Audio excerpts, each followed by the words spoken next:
ये selected candidate को देख के मैं समझ सकता हूँ कि अरे इनका तो हो गया, हमारा कब होगा, क्या होगा। तो वही चीज़ है, लेकिन जैसी तालियां आप अपने लिए सुनने चाहते हैं, एक बार इनके लिए भी जोरदार रैंक पर भी अगर एम्स या ऋषिकेश नहीं मिल रहा है तो हमें और मेहनत करने की जरूरत है। तो बाकी का ये खुद बताएंगे कि ये कैसे अपन से जुड़े, कैसे उन्होंने तैयारी की, क्या शेड्यूल रहा, तो बाकी बात है इनसे करें।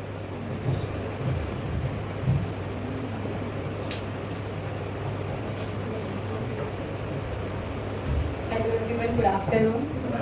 Myself Yugansha, and thanks to Econ team, thanks to Rohit sir, Rupen sir, Akash sir and all the faculty of Econ. और मैं दिल से सच में बहुत ज़्यादा ग्रेटफुल हूँ इस कोचिंग के लिए, क्योंकि जो माहौल मुझे कॉलेज में मिला था ड्यूरिंग ग्रेजुएशन, मेरा पर्सपेक्टिव ही चेंज हो चुका था नर्सिंग की तरफ कि यार कैसे लोग होते हैं, ऐसा वैसा। बट जब मैंने कोचिंग ज्वाइन करी, ट्रस्ट मी, यहाँ से ज़्यादा कूल टीचर्स आपको कहीं नहीं मिलेंगे।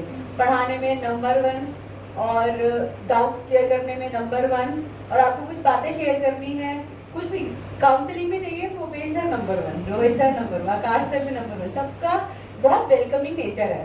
तो आपको वाइल प्रिपरेशन वेलकमिंग नेचर चाहिए होता है, क्योंकि आपको ऐसा होता है कि आपको कुछ चीज़ें हर्ट कर रही है या हो रहा है, पता नहीं होगा नहीं होगा, होगा नहीं होगा, तो आप टीचर से बात कर सकते हो। तो यहाँ पे आपके पास एक वो मौका है कि आप टीचर से बात कर सकते हो कि सर ऐसा हो रहा है, मैं क्या करूँ, या फिर क्वेश्चन समझ नहीं आ रहे, मुझे क्या करना चाहिए, कैसे पढ़ना चाहिए। तो बेसिकली मैंने अपनी graduation Saint Stephen's Hospital College of Nursing से करी थी, जो दिल्ली में ही है, 30,000 में। और उसके बाद मेरा मार्च में ही हुआ है कोर्स कंप्लीट। मार्च में मेरे एग्जाम्स कंप्लीट हुए हैं कॉलेज के, जून में मेरा रिजल्ट आया था। और उसके बाद फिर 15 सितंबर को हमारा नॉर्थ सेट का एग्ज़ाम था, जो मेरा फर्स्ट अटेम्प्ट था। तो मैं तो बहुत डरी हुई थी, पता नहीं होगा नहीं होगा, होगा नहीं होगा। बट थोड़े से कॉन्सेप्ट्स मतलब मेरे कॉलेज से क्लियर थे, मेनली मेड सर्च जो सेकेंड ईयर में होती है बीएससी में। मेड सर्च जिसने सेकेंड ईयर में पढ़ ली, उसका मुझे लगता है कि उसका नॉर्थ सेट निकलना बहुत आसान है। बाद फिर कोचिंग के टाइम पर भी मैं बहुत सेल्फ जब रहती थी, कई बार तो मैं क्लासेस नहीं आती थी, गर्मी लग रही है आज क्लास नहीं जा रही आज ऐसी खराब है आज क्लास नहीं जा रही। तो बीच में भी मेरा थोड़ा सा रहा कि जून तक तो मैं बहुत मजे मजे में थी कि ठीक है, होगा तो भी ठीक है, नहीं होगा तो भी ठीक है।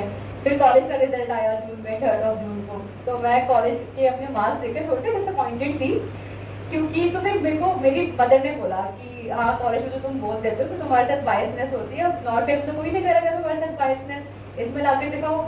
तो फिर जून से मैंने बेसिकली पढ़ना स्टार्ट किया था। तो जून जुलाई अगस्त फिर सितंबर 4th मंथ में मेरा एग्जाम था।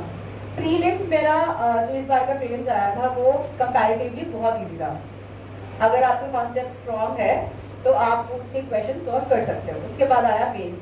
मेंस में उन्होंने इस बार पैटर्न चेंज कर दिया, 160 क्वेश्चंस कर दिए, और लिख कर दिया था कि केस सिनेरियो बेस्ड आएंगे। वो देखकर तो वैसे मेरी हालत खराब हो गई कि पता नहीं क्या होगा कैसा होगा। बट कॉन्सेप्ट स्ट्रॉन्ग थे, तो एग्जाम में मुझे ऐसा लगा कि थोड़े से डिफिकल्ट क्वेश्चंस है, पता नहीं सॉल्व आंसर सही होंगे या नहीं होंगे, मतलब वहाँ तो बस जवाबदारी करके हाँ ये ठीक लग रहा है ये कर दो, हाँ ये ठीक लग रहा है ये कर दो। बट थोड़े बहुत उसमें कॉन्सेप्ट लगाने पड़ रहे थे। जैसे ट्राइकोस्टॉमी के बारे में कुछ क्वेश्चन थे। ट्राइकोस्टॉमी वैसे तो हमने पूरी पढ़ी है, बट वहाँ क्वेश्चन आ गया और चारों में steroid steroid steroid steroid word लिखा हुआ। अब अगर क्लीन और स्टेराइड हो तो भी आप एक डिफरेंस बना सकते हो कि नहीं ये कुछ तो स्टेराइड होता है, क्लीन तो नहीं होता। अब चारों में सेम वर्ड, चारों ऑप्शन में, और बाकी चीजें भी सेम, और सक्शनिंग रिलेटेड बहुत क्वेश्चन थे। मतलब ऐसे थे कि चारों ऑप्शन सेम थे, अब आप आंसर लगाओ। इतना दिमाग घुमा मेंस के एग्जाम में। तो आगे मैंने अपने फ्रेंड्स को यही बोला कि यार एग्जाम था बहुत मुश्किल, मुझे नहीं पता क्या होगा। बट तो मैं कोचिंग में आई तो बाकी सारे स्टूडेंट्स ने सर को बताया कि एग्जाम तो बहुत ईजी था। अब मेरे को ये सुन के टेंशन हो गई कि बाकी के लिए था, मुझे तो पूरा डिफिकल्ट लग रहा है यार। मतलब जेन्युइनली मुझे डिफिकल्ट लगा क्वेश्चन, क्योंकि ऑप्शन बहुत ज्यादा सिमिलर थे कि आप डिफरेंशिएट कैसे करोगे। अब सबको हो तो सेम सी नॉलेज है ना, कितना डिफरेंशिएट कर दोगे उसको। बट फिर ये था जब रिजल्ट आया तो जो बोल रहे थे कि इजी था उनका तो हुआ नहीं, मुझे डिफिकल्ट लग रहा था। तो मुझे ऐसा लगा कि सही बात है, हमें जब कम क्वेश्चंस पढ़ते हैं ना हमें लगता है कि हाँ हमें इसका आंसर आता है। बट एक्चुअल में हर क्वेश्चन को ना 2-3 बार पढ़ना चाहिए, हर ऑप्शन को 2-3 बार पढ़ना चाहिए, क्योंकि सारे सिमिलर होते हैं। आप बाद में जाके ये चीज रियलाइज करते हो कि अबे ये तो ऐसे नहीं होना था, ऐसे होना था, इसका आंसर तो ये जाना था। हर क्वेश्चन में ना कुछ स्पेसिफिक टर्म्स होते हैं जो आपको पता होना चाहिए कि इस क्वेश्चन का ये स्पेसिफिक टर्म है, इसका मतलब मुझे समझ में आना चाहिए, तभी वो आंसर सही होगा। यही सेम चीज मैंने प्री में करी, क्योंकि बहुत ज्यादा प्रिपरेशन तो मेरी थी, टू बी वेरी ऑनेस्ट। हाँ प्रीवियस नॉलेज स्ट्रॉन्ग थी, कोचिंग के टीचर्स सब लोग बहुत सपोर्टिव थे, यहाँ भी पढ़ा।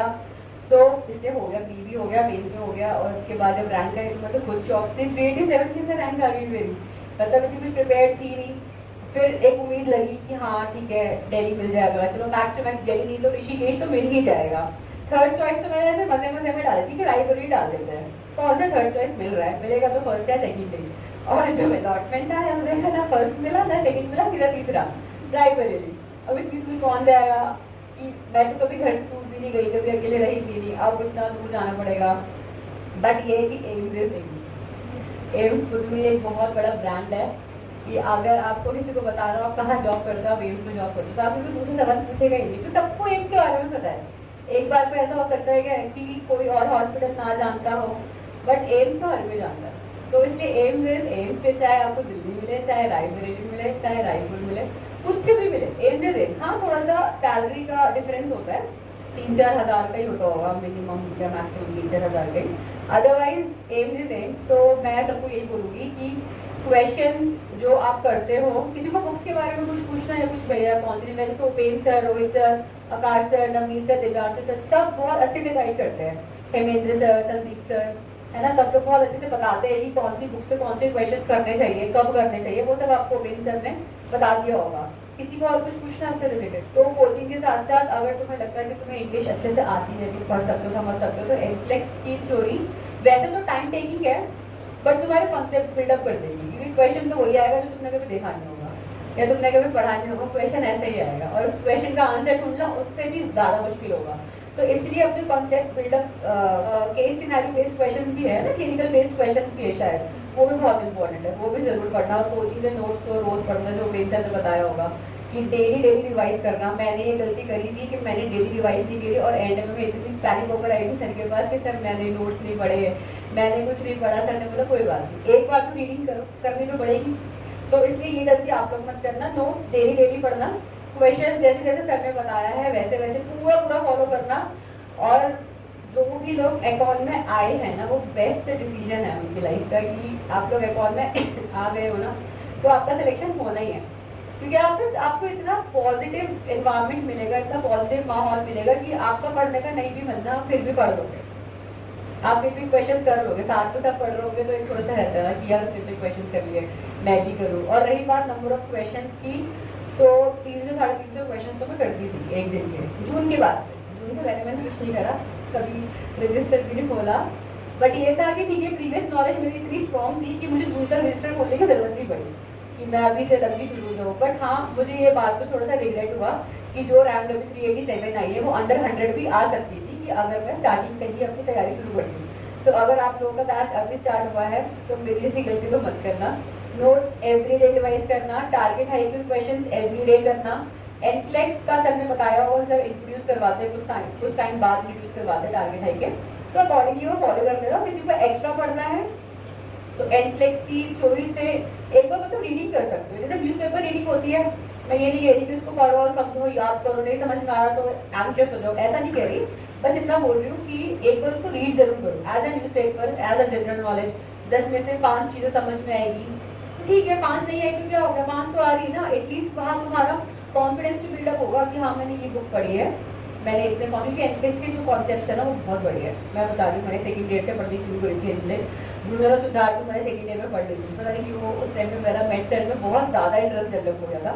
तो मुझे लगता है कि वो मेरा सेकंड ईयर का बेस है, जिसकी वजह से मुझे फर्स्ट अटेम्प्ट में एम्स मिल गया। और मेरा जिम्मर में भी 79 रैंक आई थी, जिम्मर में भी हो गया था मेरा और एम्स में भी हो गया था। तो पहली बार में एग्जाम क्रैक करने का यही तरीका है कि अपनी प्रीवियस नॉलेज और कॉन्सेप्ट बिल्डअप करो, अच्छे से स्ट्रॉन्ग रखो कॉन्सेप्ट को, क्योंकि क्वेश्चन तो वहाँ पर वही आएंगे ना, तुमने कभी नहीं देखे होंगे, तुम ना देख के हैरान रह जाओगे। अच्छा इस टॉपिक में से ऐसा भी बन सकता है क्वेश्चन, या वैसे भी क्वेश्चन बन सकते हैं। एबीजी है, ब्लड ट्रांसफ्यूजन है, हमने कितना पढ़ लिया, कितना हमने हॉस्पिटल में कर लिया, लेकिन अब जो अगला क्वेश्चन बनेगा ना वो ऐसा बनेगा तो किसी को नहीं आता होगा, वो सिर्फ उसी को आता होगा जिसके उसके कॉन्सेप्ट क्लियर हो गए। नॉर्मल ओबीजी तो हम सभी पढ़ते हैं, प्लस दिव्यांशु सर तो बेस्ट ओबीजी के बेस्ट टीचर मेरे को दिव्यांशु सर लगते हैं, मतलब वो ज्ञान का भंडार है ओबीजी और फार्मा रिलेटेड। खैर और टॉपिक्स भी बहुत अच्छे से पढ़ाते हैं, बट जितनी ओबीजी सर पढ़ाएंगे इनफ है, बेस्ट है। बट अपनी तरफ से भी कुछ मैनुअल्स और ये सब देखते रहना, ऐसा नहीं कि टोटली तुम सिर्फ कोचिंग पे रिलाई कर रहे हो, ठीक है, लेकिन अपने आप से भी पढ़ना, अपने भी कॉन्सेप्ट बिल्डअप कर रहे हो, कुछ तो तुम्हारे कॉलेज की भी कॉन्सेप्ट्स होंगे ना जो हमारे टीचर्स ने स्ट्रॉन्ग करे होंगे, डेली रिवीजन स्टार्ट कर दो। जैसे कि उपेंद्र सर कहते हैं कि डेली रिवीजन बहुत इंपॉर्टेंट है, और तो सच में बहुत इंपॉर्टेंट है। मैंने एंड में रिग्रेट किया था, आप लोग मत करना रिग्रेट, ठीक है। डेली रिवीजन करो, डेली क्वेश्चंस प्रैक्टिस करो, और ऑल द बेस्ट। और किसी को कुछ पूछना तो पूछ सकते हैं। आपका जो स्टडी करने का ड्यूरेशन होता है वो कैसे होता है? कौन सी बुक पहले निकालनी है, कौन सा क्या पढ़ना है, वो बता दीजिए। यार मैंने ना कंप्लीटली उपेंद्र सर को फॉलो किया था, जैसा सर ने बोला था, क्योंकि सर जेन्युइनली बहुत अच्छी और बहुत प्रैक्टिकल बातें बताते हैं। ऐसा नहीं कि वो बोले कि हाँ तुम ये बुक पढ़ लो 10 दिन में, वो तुम्हें 10 दिन का टाइम ही नहीं देंगे, वो तुम्हें अच्छे से टाइम देंगे कि जितनी तुम्हारी कैपेसिटी है, उनको ना सबकी कैपेसिटी पता होती है कि ये बच्चा 20 दिन में करेगा या 30 दिन में करेगा। तो मैंने बोला ना, मैंने जून से तैयारी स्टार्ट की। मेरा बैच स्टार्ट हुआ था अप्रैल से जून तक मैं बहुत हवा में थी, घूमने में थी। अभी एग्जाम्स ओवर हुए हैं, अभी भी कॉलेज खत्म हुआ है। तो क्या किया था मैंने, सर ने वैसे बोला था कि पीआर यादव से स्टार्ट करना है, बट वो पीआर यादव को मेरा टाइम चला गया था। जब तक पीआर यादव खत्म होनी चाहिए थी, मेरी स्टार्ट भी नहीं हुई थी। तो मैंने पीआर यादव बस थोड़ी सी, मतलब 1/4 करी होगी मुश्किल से पीआर यादव, और वो मैंने बंद कर दी। एनटेक्स से थोड़ी थ्योरी पढ़ लो, फ्लूइड रिलेटेड। और एनटेक्स का अगर आपको पूरी एनटेक्स भी नहीं पढ़नी है ना, तो कॉम्प्लेक्स केयर तो जरूर पढ़ना। उसके कॉम्प्लेक्स केयर बहुत इंपॉर्टेंट है, इतने इंपॉर्टेंट पॉइंट्स है उसमें। ईटी ट्यूब से रिलेटेड, टीटी ट्यूब से रिलेटेड, सक्शनिंग से रिलेटेड, एबीजी से रिलेटेड, सब है उसमें, बर्न्स वगैरह सब। तो एनटेक्स का कॉम्प्लेक्स केयर तो जरूर पढ़ना। और कुछ पढ़ो चाहे ना पढ़ो, एमएसएन पढ़ो ना पढ़ो, ओबीजी पढ़ो, साइकियाट्री, अगर तुम्हें एनटेक्स से कुछ भी नहीं पढ़ना है तो कॉम्प्लेक्स केयर तो जरूर पढ़ना, क्योंकि नॉर्थ साइड में आता था कॉम्प्लेक्स केयर ही है। बट इस बार जो 160 क्वेश्चन थे उसमें मुझे तो ऐसा लग रहा था कि 25-30 क्वेश्चन साइकियाट्री के, 25-30 पीडियाट्रिक के, 25-30 ओबीजी के, 25-30 एमएसएन के, मतलब सबका इक्वल प्रोपोर्शन में क्वेश्चंस थे। बट डिफिकल्ट बहुत ज़्यादा डिफिकल्ट क्वेश्चंस थे मेंस के जो मुझे लगे। तो बुक्स तो अब जो सीट्स के लिए उपेंद्र सर से जरूर पूछ लेना, क्योंकि उपेंद्र सर एनालाइज कर लेते हैं कि किसकी प्रीवियस नॉलेज कितनी है। वो उस हिसाब से आपको बताएंगे कि अगर तुम्हारी प्रीवियस नॉलेज इतनी है तो तुम इससे शुरू कर सकते हो। बहुत जेन्युइन रिव्यू होता है सर का, बहुत जेन्युइन एनालिसिस होता है। तो एक बार बुक्स के सर से भी कंसल्ट वन सेकेंड। क्या कंफ्यूजन निकाला आपने? आपने निकाला यार, जून में पढ़ाई शुरू करी, सितंबर में फ्री दिया, और अभी लाइब्रेरी मिल गया। मेरे बस की बदल नहीं। जब हम सुनते हैं ना किसी को, तो हमें ऐसा ही तो लगता है कि यार ये तो कैसे, मतलब ऐसे इतने आसानी से बोल दिया। हमारे यहाँ 2 हफ्ते में टूटे हुए हैं, हमें कुछ समझ नहीं आ रहा, और यहाँ कितनी आसानी से बोल दिया कि मैं आई यहाँ पे, और मैंने तो मजे मजे में जून में पढ़ाई शुरू करी, और सितंबर में अपना पेपर दिया और निकल गया। और यूँ भी बोल रही है कि क्वेश्चन बड़े टफ थे, तो वैसे हमें टेंशन हो गई कि क्वेश्चन इतने टफ आ रहे हैं, और यहाँ सिलेक्शन हो गया, बताओ इनका। तो कहने का मतलब ये है, मतलब हम लोग जो स्टूडेंट आपके सामने लाते हैं सेलेक्टेड, वो क्यों लाते हैं? अभी 1 वीक पहले धीरेन्द्र आया था, वो 37 बैच का स्टूडेंट था, उसको 1.5 साल लगा सिलेक्शन के लिए। ये 49 बैच की स्टूडेंट है और आज ही सिलेक्टेड। दोनों सेम टाइम में सेलेक्ट हुए हैं, मतलब इसी समय करंट टाइम में, लेकिन एक कब से तैयारी कर रहा है? 1.5 साल, और एक ही 4 महीने 5 महीने में जॉब लगी। तो कहने का मतलब यह है कि आपने अपने पुराने कर्म कैसे कर रखे हैं, वो डिसाइड करेगा कि आपका भविष्य कैसे होगा। तो कभी भी अपने आप को ये मत सोचना कि मेरा 4 महीने में सिलेक्शन हो जाएगा, या मेरा 6 महीने में हो जाएगा, या साल भर में हो जाएगा। अपने पुराने कर्म देखना कि मैंने 10th में पढ़ाई की थी कि नहीं की थी, 12th में की थी कि नहीं की थी, कॉलेज जब मैं गया था तब मैंने पढ़ाई की थी कि मैं मजे ही कर रहा था। और अगर मैं मजे कर रहा था, आंसर ये आए कि मैंने सीरियसली पढ़ाई नहीं की थी, तो अपने आप से ये उम्मीद मत लगा लेना कि मेरा 4 महीने में हो जाएगा, ठीक है ना? वो गलत हो जाएगा। ये खुद बोल रहे हैं ना कि मेरे कंसेप्ट बहुत अच्छे थे, मैंने अच्छे कॉलेज से पढ़ाई की थी, वहाँ डांट मार जो भी पड़ती थी उससे मेरे कंसेप्ट अच्छे हो गए, तब जाके सिलेक्शन आसान बन गया, इजी बन गया, और गाइडेंस हमने दी। तो सिलेक्शन के लिए ये जरूरी है कि आपने मेहनत करना कब से शुरू किया। खरगोश और कछुए की कहानी तो सब जानते ही है ना, उसमें जीतता कौन है? कछुआ। क्यों जीतता है? क्योंकि वो कंटिन्यूअस चल रहा है। खरगोश क्यों हार जाता है? क्योंकि वो सो जाता है। तो विनिंग लाइन तक कौन पहुंचता है? कछुआ। तो कंटिन्यूअस मेहनत कर रहा है, तो विनिंग लाइन तक कौन पहुंच गया? कछुआ। यहाँ खरगोश भी है आपकी क्लास में और कछुए भी हैं। खरगोश और कछुए, खरगोश युगांशा, कछुआ धीरेन्द्र, दोनों हैं क्लास के अंदर। तो अगर दोनों विनिंग लाइन तक के लिए दौड़ रहे हैं तो इस रेस में क्या खरगोश सो जाएगा क्या? आज की क्लास में जितने भी खरगोश का मतलब जिनका आईक्यू लेवल अच्छा है, क्या वो पढ़ना बंद कर देंगे क्या? वो भी पढ़ रहे हैं और आप भी पढ़ रहे हो, तो विनिंग लाइन तक कौन पहले पहुंचेगा? खरगोश पहुंचेगा कि नहीं पहुंचेगा? इसका मतलब ये थोड़ी है कि कछुआ सेम टाइम पे विनिंग लाइन पे नहीं पहुंच रहा तो हार गया। वो भी तो चल रहा है, आज नहीं तो कल वो भी विनिंग लाइन तक पहुंचेगा कि नहीं पहुंचेगा? तो हमें विनिंग लाइन देखनी है, हमें ये थोड़ी देखना है कि कौन फर्स्ट आ रहा है, कौन सेकंड आ रहा है, कौन थर्ड आ रहा है। पहले एग्जाम में नहीं हुआ हमारा, पहले एग्जाम में खरगोश का हो गया, कोई बात नहीं, दूसरा एग्जाम आएगा हमारे लिए, तीसरा आएगा, चौथा आएगा, पांचवा आएगा, कोई ना कोई एग्जाम हमारे लिए आएगा, उसमें हमारा सिलेक्शन हो जाएगा, हम भी विनिंग लाइन तक पहुंचेंगे। यस और नो? लेकिन कुछ कछुए ऐसे भी होंगे क्लास के अंदर जिनको ये होगा कि यार मुझे जल्दी सिलेक्शन लेना है, मुझे खरगोश से जल्दी सिलेक्शन लेना है या खरगोश के बराबर सिलेक्शन लेना है। यस और नो? तो इस बार विनिंग लाइन कहाँ होगी? इस बार विनिंग लाइन होगी नदी के पार। विनिंग लाइन कहाँ होगी? तो खरगोश नदी तक तो तेज आ सकता है, लेकिन जैसे ही कछुआ नदी तक आएगा और नदी में जाएगा तो स्पीड किसकी तेज हो जाएगी? अब विनिंग लाइन पे कौन पहुंचेगा?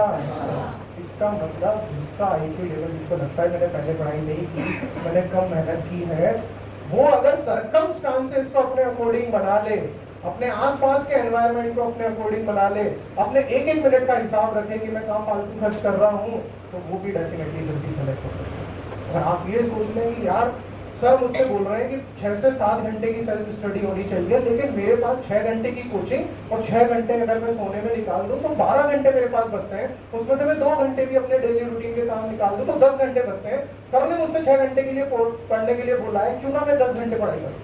मेरे पास 10 घंटे हैं तो मैं 10 घंटे मेहनत करूंगा, मैं 10 घंटे पढ़ाई करूंगा, 4 घंटे और एक्स्ट्रा करूंगा। तो डेफिनेटली जो 6 घंटे पढ़ रहा है उससे आगे निकलोगे कि नहीं निकलोगे अगर आप 10 घंटे पढ़ोगे? तो जितना आप इनपुट डालोगे बच्चों, जितना अपने एफर्ट डालोगे, सिलेक्शन उतना ही करीब आपके चला आएगा। बस यही है। किसी का जल्दी हो जाता है, किसी का पहले हो जाता है, उसका रीजन मैंने बता दिया कि आपकी पास नॉलेज क्या थी, लेकिन फ्यूचर डिसाइड करेगा कि आप आज से क्या करें।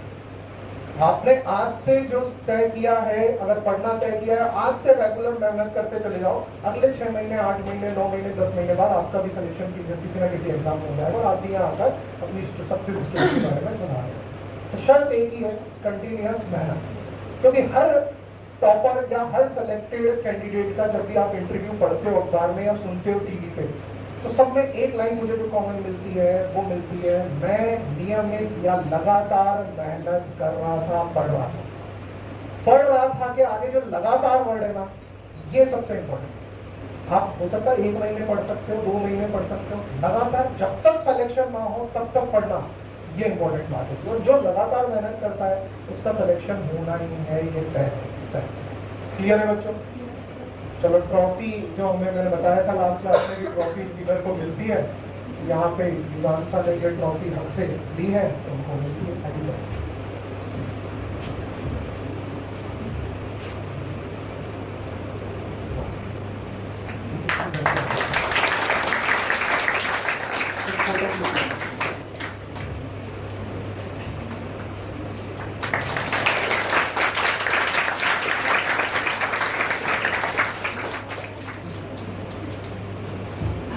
तो आपने युगांशा को सुना और सुन के ये सोचा होगा कि बस आज से मैं भी लग जाऊंगा, आज से मुझे भी अपना काम करना है। देखो सबसे बड़ी बात ये है कि बैच बस खत्म हुआ ही है 2-3 दिन पहले और चलती हुई बैच में से सिलेक्शन भी हो गया। जब भी कोई इंक्वायरी बाहर आती है और पूछता है कितना टाइम लगेगा सिलेक्शन होने में, तो हम यही बोलते हैं कि जितनी मेहनत हम कर रहे हैं उतनी मेहनत अगर स्टूडेंट करेगा तो 3 महीने में सिलेक्ट हो सकता है, और अगर थोड़ा ढीले मेहनत करेगा तो 5 महीने लग सकते हैं, बहुत आराम से करेगा तो 7-8 महीने भी लग सकते हैं, बट सिलेक्शन जरूर होगा। इनकी पूरी स्टोरी में 2 बात बहुत इंपॉर्टेंट लगी मुझे। पहला कि क्वेश्चन और ऑप्शन को बड़े आराम से 2-3 बार पढ़ना है, क्योंकि हम क्या करते हैं, क्वेश्चन को जैसे ही पढ़ते हैं हमें थोड़ा सा भी इजी लगता है और हम फटाफट से ऑप्शन पे आ जाते हैं और हम आगे आंसर लगाते हैं। बट वो क्वेश्चन शायद इजी नहीं था, उसमें कुछ वर्ड्स इजी लगे और हमने आंसर दे दिया। ऐसे ही ऑप्शन पढ़ने हैं 4 बार, 4 ऑप्शन को 2-3 बार पढ़ के आपको आंसर लगाना है। दूसरी बात कि एडवांस लेवल, बार बार इन्होंने एक ही बात बोली, एडवांस लेवल। तो जब भी हम क्लास स्टार्ट करते हैं हम हमेशा ये बोलते हैं कि जितना मैंने पढ़ा था, देखो मैंने क्वेश्चन सॉल्व करवाए थे आपको, हर बैच में मैं करवाता हूँ कि जो क्वेश्चन हमने किए और मैंने आपको एग्जाम्पल के रूप में क्वेश्चन करवाया, मैंने बोला कि सुबह ही पढ़ के गया था, इवनिंग शिफ्ट में मेरे एग्जाम में ये क्वेश्चन आ गया, तो वही मैंने बोला कि बस यहाँ तक मैंने पढ़ा तो अगला क्वेश्चन एग्जामिनर ने पूछ लिया। तो एडवांस लेवल का मतलब वो है कि जितना हम पढ़ रहे हैं उसे जस्ट इस टॉपिक के अंदर आगे क्या आने वाला है वही वो पूछ रहे हैं, बट हम उसके आगे वाला जो कॉन्सेप्ट है वही पढ़ रहे हैं। तो हमारी तैयारी स्ट्रांग होनी चाहिए, क्योंकि हम केवल सिलेक्शन के लिए नहीं, रेस हमारी रैंक के लिए है। ऐसा नहीं कि केवल सिलेक्ट होना है, सिलेक्ट होने को अगर हम सोच के चलेंगे तो टाइम लग सकता है, लेकिन अगर रैंक के लिए सोच के चलेंगे तो सिलेक्शन तो कंफर्म हमारा हो ही जाएगा। तो बस काम है पढ़ने का, जितना बचा जाए उतना रेगुलर पढ़ना है, कैसे कैसे पढ़ना है, कितनी किताबें पढ़नी है, कौन सी पढ़नी है, सारी बातें सर आपको बताते हैं। बाकी सारी बातें हम रेगुलर क्लास में करते रहेंगे, बट आज से ये जरूर सोचना कि जो टाइम मेरा वेस्ट हो रहा है उसको कंज्यूम करूँ और वापस से पढ़ने में लगा दूँ। Thank you. ठीक है, तो खत्म करें। तो पूरी कहानी से एक बात समझ में आ गई कि तुम सब कछुए हो और अकोन वो नदी है जो तुम्हारी स्पीड बढ़ा दे। बाकी युगांशा ने फॉर्मूला बता दिया है, जय माता दी, ये लगा नहीं, ऐसी बात नहीं है। एंड में ऐसा हुआ था कि प्री के बाद मैं थोड़ी सी मैं थोड़ी सी कॉन्शियस हो गई थी कि अब प्री तो हो गया है, अब सब तो उम्मीदें बढ़ गई होगी, प्री हो गया, मेंस पे निकालना है। तो मैंने किसी से सुना था, तो मैंने फिर दिव्यांशु सर से पूछा, जो ओबीजी पढ़ाते हैं दिव्यांशु सर, मैंने उनसे पूछा कि सर मुझे किसी ने बोला कि 10 आवर्स पढ़ना पड़ेगा, 24 घंटे में तो 10 आवर्स में पढ़ेगा कैसे? तो सर ने मुझे बोला कि अगर चाहिए सिलेक्शन तो पढ़ना तो पड़ेगा। तो मैं तो मैं कभी भी 2-3 घंटे भी लगातार बैठ कर पढ़ी नहीं, बट ट्रस्ट मी, प्रीलिम से मेरे ख्याल से हफ्ता 10 दिन पहले और जब तक मेंस नहीं हुआ मैं 10 घंटे पढ़ी हूँ। सिर्फ 10 घंटे नहीं, 12 घंटे भी मेरे क्रॉस हुए उस टाइम पे मेंस से पहले। उसमें तो पागल हो गई थी, पढ़ती रहती थी सारा दिन, पढ़ रही, इतना पढ़ा कि सर्वाइकल हो गया, इतना पढ़ लिया मतलब एंड में। तो मतलब पढ़ना तो पड़ेगा। दिव्यांशु सर से मैंने ये बात पूछी थी कि सर 2-3 घंटे तो चलो पढ़ना बनता है, 6 आवर्स भी ठीक है, बट 10 घंटे को कैसे पढ़ सकता है? तो उन्होंने मुझे बस यही बोला था कि भाई सिलेक्शन चाहिए ना अगर, तो पढ़ना तो पड़ेगा, इसका कोई शॉर्टकट नहीं है। तो जो मैंने पहले मेहनत नहीं करी थी वो फिर मुझे एंड में मिली थी 10-10, 12-12 घंटे बैठ कर। बट ट्रस्ट मी, उससे एक अलग लेवल का कॉन्फिडेंस आता है कि हाँ जो मैंने मार्क किया है ना वो सही है। आता है तो आप मार्क करो, नहीं आता नहीं मार्क करो, बट पढ़ना तो पड़ेगा, इसका कोई शॉर्टकट नहीं है। ठीक है, थैंक यू।